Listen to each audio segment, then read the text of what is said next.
A developing story in Washington. New reports say negotiations are progressing in Congress on President Biden's economic agenda. Kayla Tausche joins us right now on the Squawk Newsline. Kayla, what are you hearing? Well, Becky, there's a natural crescendo for these negotiations early next week because both chambers of Congress will be back in Washington after a nearly 2-week recess.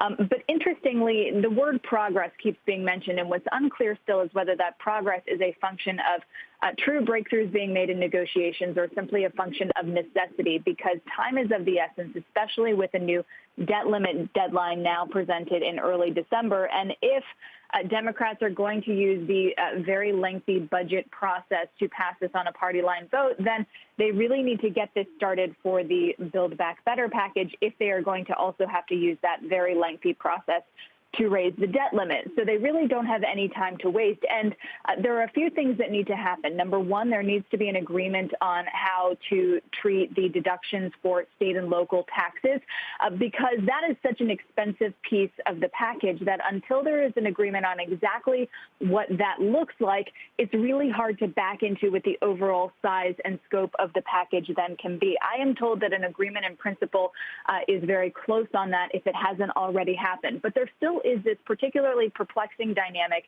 between the two moderate Democratic senators, Senator Joe Manchin of West Virginia and Senator Kyrsten Sinema of Arizona, where there seems to be at odds over just the concept of this package and how you get into it. For instance, Manchin, I'm told, is okay with more progressive taxes, but he really wants a hard line on spending, and he is really against any sort of carbon tax, where Kyrsten Sinema is okay with a carbon tax, I'm told, but she is very staunch in her position that she only wants marginal increases to the tax rates for capital gains for the highest income bracket and to the corporate tax rate.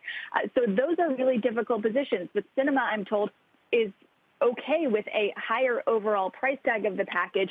And then there's also been some coverage about the differing positions of the two on drug pricing reform, which is also a very, very expensive part of this package. So it's hard to see how they square some of those issues without the package becoming much, much smaller. But, Becky, it is very clear that time is of the essence. And the White House has said in no uncertain terms in the last 2 days that perhaps they're not frustrated or impatient, but they have communicated to the Hill that time is not open-ended to be carrying out these negotiations.